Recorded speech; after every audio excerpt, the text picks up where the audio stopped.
Hi, this is Tina from Inner Delight, and welcome back to another We Uplift moment. And here we are today with the beautiful Jerry Sherwood from Your Great Life. Welcome back, Jerry. Thank you, Tina. I'm glad to be here. My Such a pleasure. such a joy to be connecting with you here. I would love for you to share a little bit about what brought you to where you are. Who has been inspiring you on your journey that, that's what you're sharing with other people now.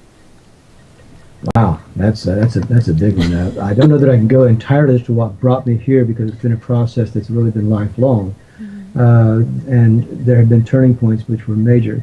So rather than trying to recount all that, which may be interesting, but it's still just kind of a story, if you will. I can only say that life brought me here. And in terms of that, it was, of course, like anyone else, the events of life, which can be very important. The passing of individuals and friends, the wrong turns, or what appeared to be wrong turns at times I may have taken in my life, and then the right turns also. As far as that which has inspired me, there have been so many along the way. I can always and still always credit my upbringing within traditional Christian religion, within the Baptist, as far as really implanting within me and within my family of inspiring and keeping within me this true love of life and this love of something greater than myself. Call it God, call it what you may. And that has never left. Even though I took some different turns along the ways because of philosophical and differences in the way things were shaping up, that's neither here nor there. I will never discredit that. I did begin to explore later in life more Eastern teachings and so forth, and found some of them to speak to me on a deeper level, and on the levels I wanted. And eventually I came to where I was able to really find what it is that brought these together. In fact, that's what perhaps started me in my really sincere search, which started in about 1990, to really what was it, as I was being called back to this deeper level. I had skated through the hippie scene, the drug scene, and so forth over the years, and lost many friends along the way. But yet there was still this light that wanted to be out there, and as I was being drawn back to it, I couldn't put it back in the smaller box that I had left. As much as I loved and wanted to go there was too much exclusion there, and the love that was wanting to come through just couldn't go for that. So I began the search for, well, what is it? What is this common thread that runs throughout? And I knew on a deep level that there was something very common to every religion on this earth, that they all had some truths there somehow. And at one time I thought, well, okay, it is the mystical, it is the meditation and so forth. And that did speak to me, but what kept coming back was, and it actually started to begin with, well, if it doesn't make a change in your life, then it really doesn't have a lot there. If I don't change how I interact with people, then what's the value? What's the reason? What's the purpose? So my focus was upon on this area of where the rubber meets the road in our relationships. And ultimately what I've come to discover that is the common thread. Indeed, and it is that relationship is life, and life is relationship. We may be all one, but somehow we've come here in this setting to be able to experience what it is to see different aspects of the one from a particular perspective. And how we interact within that is the essence of relationship. And it doesn't just pop up between me and people. It's between me and inside, if you will, what pops up in terms of the other manifestations, if you will, my thoughts, my feelings in particular, these things. And it's amazing how much those are actually related to the individuals that we come upon on the outside. So part of what I do is working with what I call the mirror of relationship. So in other words, we look in our relationships and what's going on outside, and those things which begin to disrupt in terms of how they make us, in terms of how we respond to them and our feelings or react to them, are the things that we probably need to be looking at a little bit closer. Not in terms of necessarily, oh, that means I've got to change my relationship, I've got to change this and so forth. And that may be the case at times, but also what is it in me that has brought me to this that I need to see? What do I need to see that is occurring within me and without me at the same time? And once that's discovered, helping people come up with the tools, some additional tools to be able to to deal with that in such a way that there's resolution and that these things which have created disruptions in their life no longer need to appear because they have paid attention, they've learned, they moved on, and there are other lessons to bring to them. And the tools that I have can also be applied as you move forward. Okay? Yeah, great. Well, that's such an interesting topic, isn't it? Because with relationships, as you say, it can just be relationships between people, but relationship that we have with the divine, or whatever name we give to that, relationship with nature, relationship with everything, huh? That's correct. And there's so much that we don't realize that really,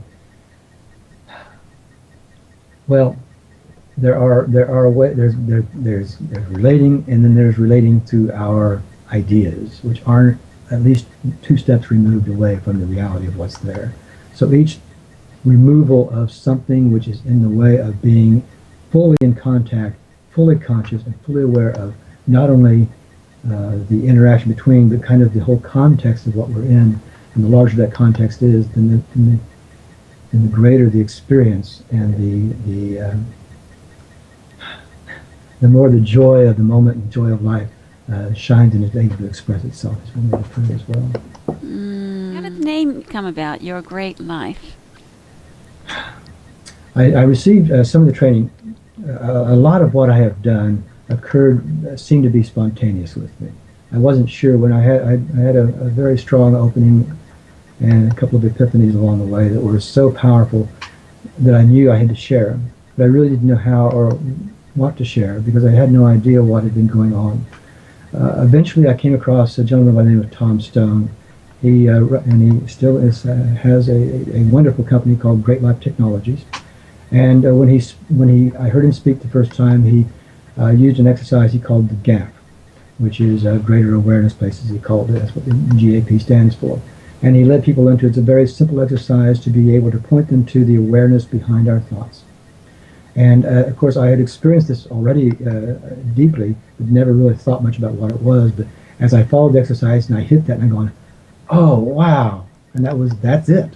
And he knew it, and I resonated with that so much. And I immediately signed up for the training, and that's where I became introduced to the idea of being a coach, because the training that he involved was to help to be able to enter into that field. So I went to Great Life Technologies and studied with them over a number of times and through different courses, and have become not only proficient in the techniques that they use, but also I'm a trainer with them, and a certified trainer and a certified what he's called a pure awareness, permanent pure awareness coach. I still work with those techniques. I've done some modifications with them. I also have some other things in the tool bag in terms of working with shadow elements and so forth, depending on what I come up on. Mm-hmm. But that's the one that I really embrace the most because they are so effective. They are so efficient.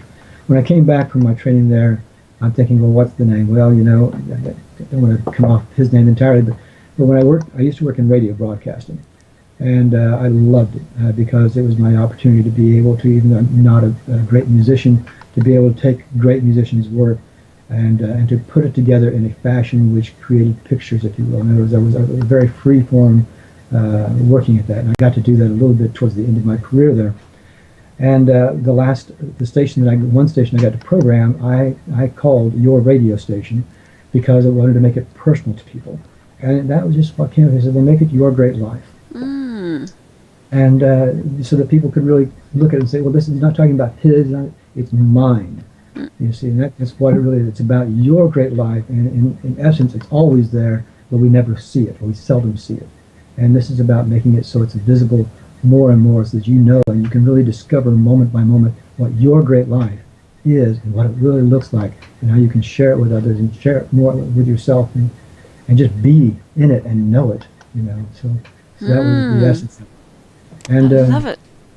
Since then, I've really, it's just stayed, and I really do appreciate what it brings in terms of my ability to contact others and share that with them. That's how I came about it. Beautiful. So for people to connect with you, they can go to your website, discoveryourgreatlife.com, and they can also find you on Facebook. They have a beautiful page there, Your Great Life. And let's see, is there anything else? Any last thoughts that you would like to sprinkle in here for people? No matter where you go, no matter what you do, if you're called to this greater sense of responsibility, there are wonderful people out there to be able to help. Find what resonates with you. Go to that person and open up to be able to learn. You don't have to be a blind follower. In fact, I greatly discourage that. Everything should resonate within. But you do need at times to be able to drop what you believe you know long enough to be able to open up into that space of awareness which will bring to you what you need. And you will know what to move forward with from there. Whenever you have that open, curious desire to learn, that's beginning to tap into the awareness at its purest level. Because in our deepest level, that's what this whole journey seems to be about to me, is about learning more and more and more about what the possibilities, what the potential is in this life for each of us and for the life as a whole through each of us. Beautiful. And I think sometimes, as you say, it's so easy to see the potential in others at times when we may not see it ourselves. So I think that that's where you are a wonderful support for people, to be able to reflect back and to hold that vision for people when they may have forgotten. You touched upon one thing that I think is so important, and that is, particularly when we speak about the mirror relationship, people do tend to want to shy away because they think it's all about shadow work. But one key point I always point out is that those people we put on the pedestals, those people who we admire the most, they also are mirroring back to you that which resides and lives in you as well. And that's important. That's extremely important to be able to actually sense and know, because the light you see shining through them would not be recognized except for the light that shines through you. Yay! Celebrating your magnificence. I love it. It's a pleasure to be with you. Oh, what a joy. Thank you, Jerry. Gosh, I look forward to our next segment because I have a few more questions for you, and I'm sure we're going to be getting some interesting insights from you on those. So thank We'll find you. out. Yeah, thank you for being here. Many joyful blessings, and until the next time. Thank you, Tina. Thank you.